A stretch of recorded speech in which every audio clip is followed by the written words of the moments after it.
بسم اللہ الرحمن الرحیم۔ ملفوظات حضرت مسیح موعود۔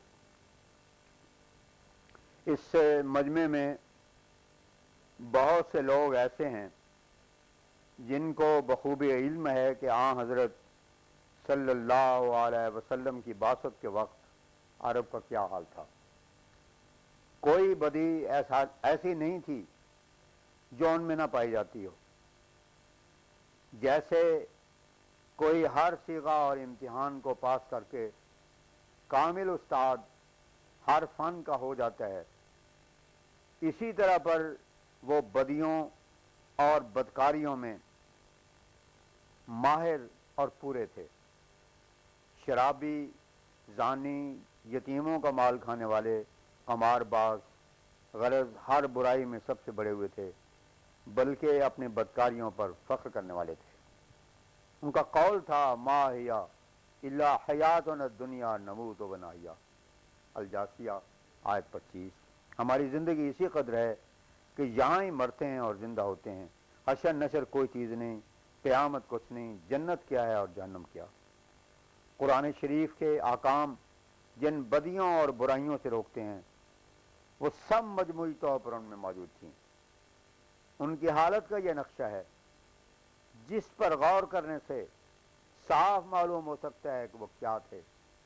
ایک موقع پر فرماتا ہے یتمتعون و یاکلون، سورہ محمد آیت 13، کھاتے ہیں اور تمتع اٹھاتے ہیں، یعنی اپنے پیٹ کی اور دوسری شہوات میں مبتلا اور اسیر ہیں۔ یاد رکھنا چاہیے کہ جب انسان جذبات نفس اور دیگر شہوات میں اسیر اور مبتلا ہو جاتا ہے تو چونکہ وہ طبی تقاضوں کو اخلاقی حالت میں نہیں لاتا، اس لیے ان شہوات کی غلامی اور گرفتاری اس کے لیے جہنم ہو جاتی ہے، اور ان ضرورتوں کے حصول میں مشکلات کا پیش آنا اس پر ایک خطرناک عذاب کی صورت ہو جاتی ہے۔ اس لیے اللہ تعالیٰ نے فرمایا ہے کہ وہ جس حال میں ہیں گویا جہنم میں مبتلا ہیں۔ یہ بات ہرگز بھول جانے کے قابل نہیں کہ قرآن شریف جو خاتم الکتب ہے دراصل قصوں کا مجموعہ نہیں ہے۔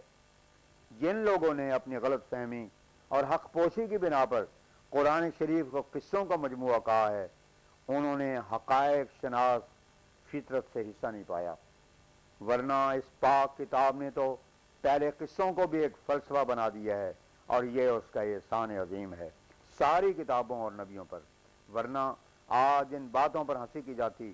اور یہ بھی اللہ تعالیٰ کا فضل ہے کہ اس علمی زمانے میں جبکہ موجودات عالم کے حقائق اور خواص الاشیاء کے علوم ترقی کر رہے ہیں، اس نے آسمانی علوم اور کشف حقائق کے لیے ایک سلسلے کو قائم کیا جس نے ان تمام باتوں کو جو فیض آوج کے زمانے میں ایک معمولی قصوں سے بڑھ کر وقت میں رکھتی تھی اور اس سائنس کے زمانے ان پر ہنسی ہو رہی تھی، علمی پیرایہ میں ایک فلسفے کی صورت میں پیش کیا۔ پہلے زمانے میں ہم دیکھتے ہیں کہ بالکل خیالی اور سادہ طور پر بہشت و دوزخ کو رکھا گیا تھا۔ حضرت مسیح نے پھانسی پانے والے چور کو یہ تو کہہ دیا کہ آج ہم بہشت میں جائیں گے، مگر بہشت کی حقیقت پر کوئی نقطہ بیان نہ فرمایا۔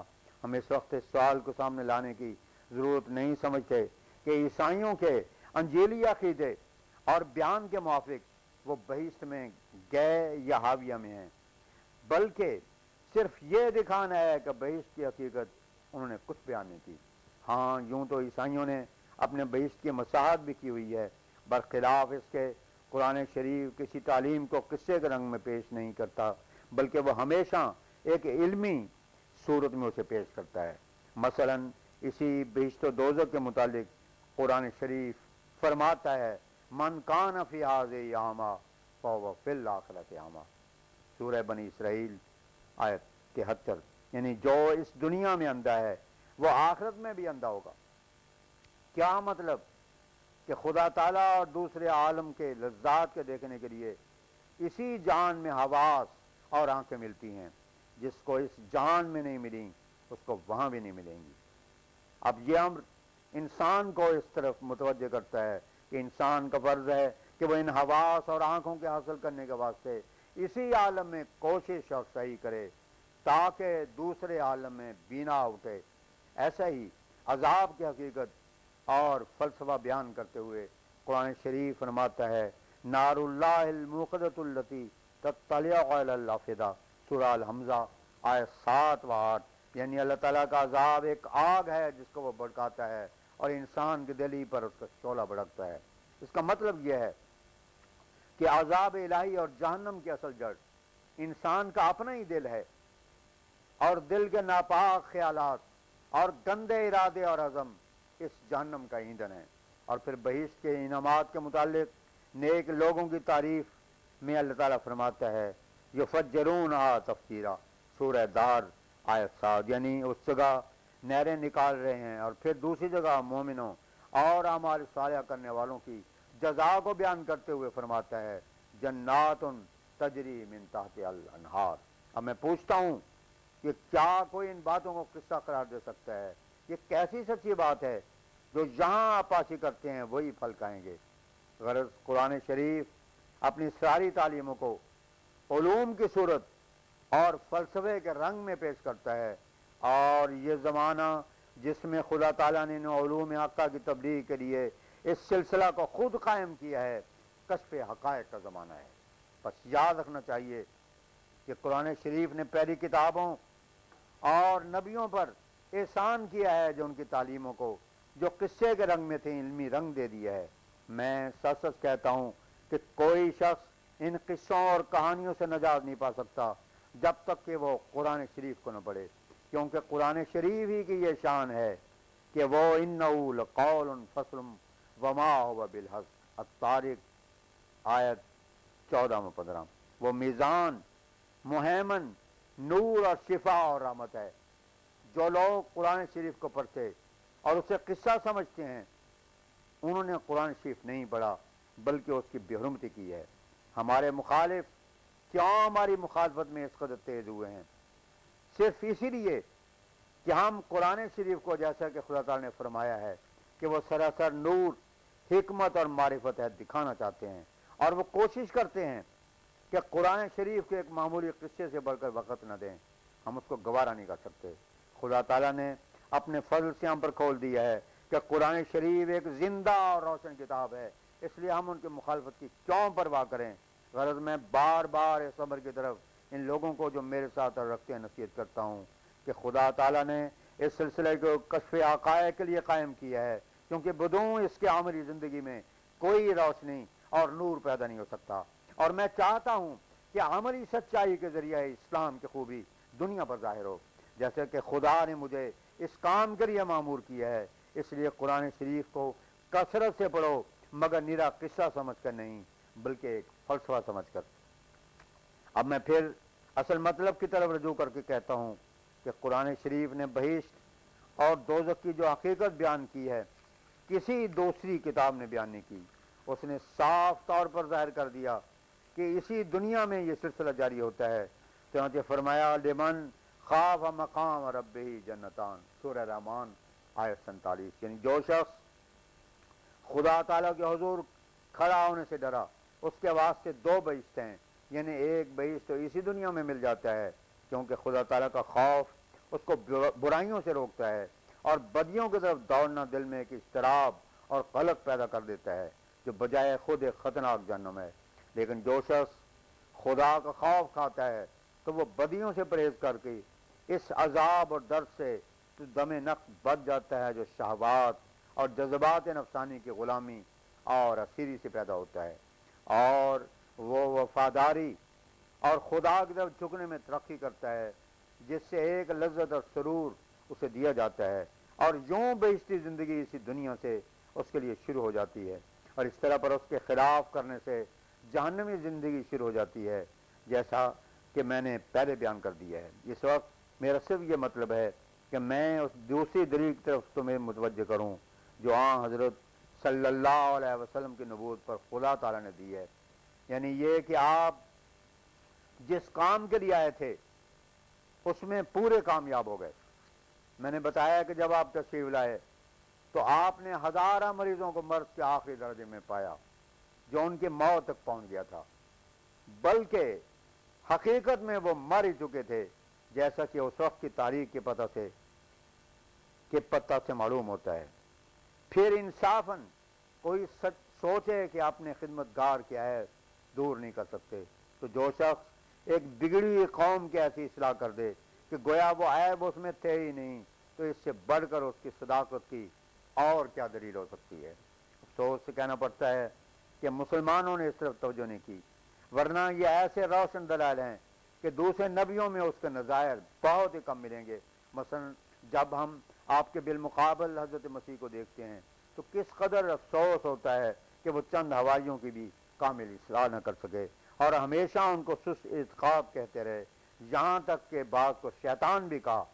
وہ ایسے لالچی تھے کہ یہودا اسکریوتی جو مسیح کا خزانچی تھا، بسا اوقات اس تھیلی میں سے جو اس کے پاس رہا کرتی تھی کبھی کبھی چرا بھی دیا کرتا تھا۔ آخر اسی لالچ نے اسے مجبور کیا کہ وہ 30 درہم دے کر اپنے استاد اور مرشد کو گرفتار کرا دے۔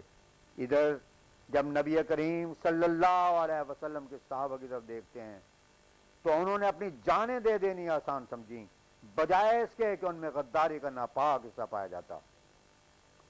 یورپین مورخوں تک کو اس امر کا اعتراف کرنا پڑا ہے کہ نبی کریم صلی اللہ علیہ وسلم کے صحابہ میں جو انس، وفاداری اور اطاعت اپنے ہادی صلی اللہ علیہ وسلم کے ساتھ تھی، اس کی نظیر کسی دوسرے نبیوں کے متبعین میں نہیں ملتی ہے۔ خصوصاً مسیح علیہ السلام تو اس مقابلہ میں بالکل تحید دست ہیں۔ اب جبکہ اس قدر غلو ان کی شان میں کیا گیا ہے اور باوجود کمزوریوں کی ان مثالوں اور واقعات کے ہوتے ہوئے جو انجیل میں موجود ہیں ان کو خدا بنایا گیا ہے، ان کی قوت قدسی اور جذب و کشش کا یہ نمونہ پیش کیا گیا ہے کہ وہ چند حواریوں کو بھی درست نہ کر سکے، تو اور ان سے کیا امید ہو سکتی ہے؟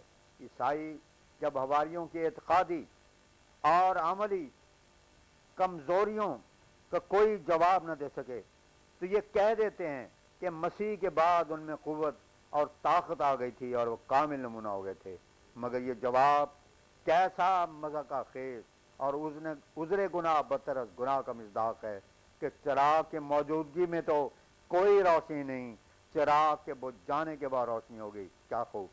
ایک نبی کے سامنے تو وہ پاک صاف نہ ہو سکے، اس کے بعد ہو گئے۔